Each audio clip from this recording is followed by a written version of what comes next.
Okay, so for this module, we're going to continue with volcanoes, but we're going to focus on the hazards that are associated with the different types that you learned in the previous module. So hopefully from the previous module, you know that composition is really important for the types of volcanoes we get and a little bit related to where they form, plate tectonic boundaries kind of things, hot spots, that kind of stuff. And so that was kind of the basics. And now we want to talk about what are the hazards that are associated. All volcanoes have the same exact hazards.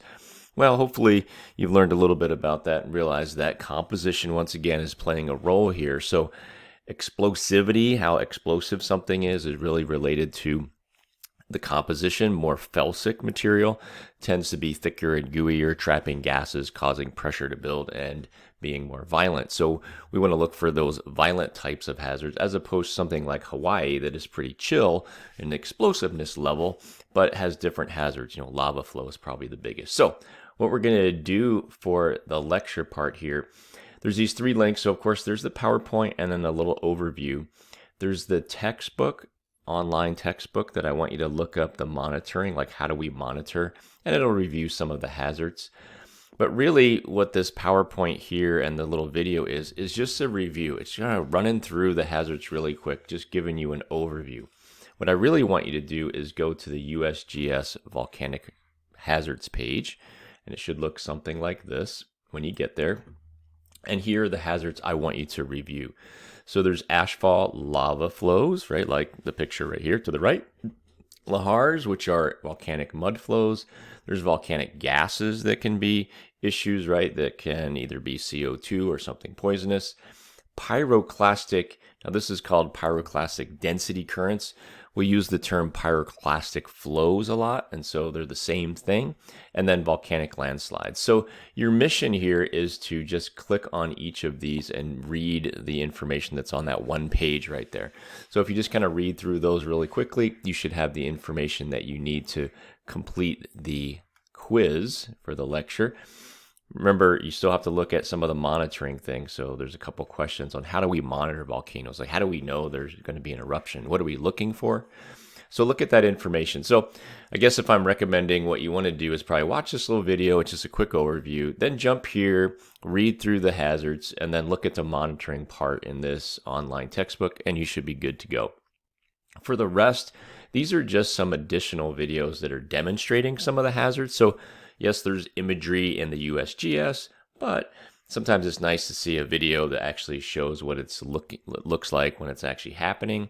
So we have a pyroclastic flow, a lahar, some lava flows, and some ashfall. So you can kind of take a look at those just to maybe kind of get your mind around what we're talking about when we use those terms for volcanic hazards.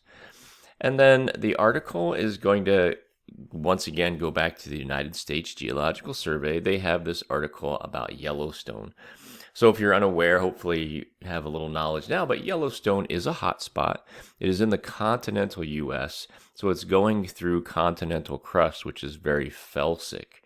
And so in the process of doing that, it's melting a lot of felsic material, which means it has the potential to be super explosive. And so there's evidence there's been big eruptions in the past, and you can read about that. Or maybe you've even seen Discovery Channel telling you that we're all going to die because Yellowstone's going to erupt.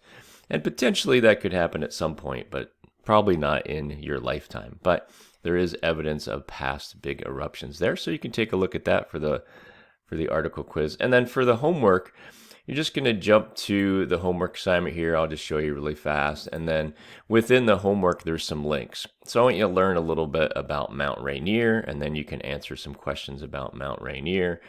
And then there's a question about a location near Mount Rainier, so you can click that. So that's how the homework's going to go. A little bit about Mount St. Helens. You click the links, the information to answer the questions is there, and that'll be your homework. And then, of course, the last thing you have to do is you do have to do the lab. And so remember, the lab is going to be over volcanic rocks. So your previous one focused on plutonic, still igneous, but inside the earth. Now we're going to look at identifying volcanic rocks, so ones on the surface. So you use some maps to kind of see where these volcanic rocks show up.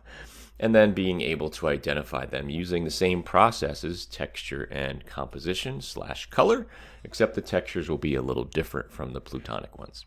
Okay, so that's what we're gonna go through for this module, and as always, if you have any issues or you're struggling with the content, please don't hesitate to contact me.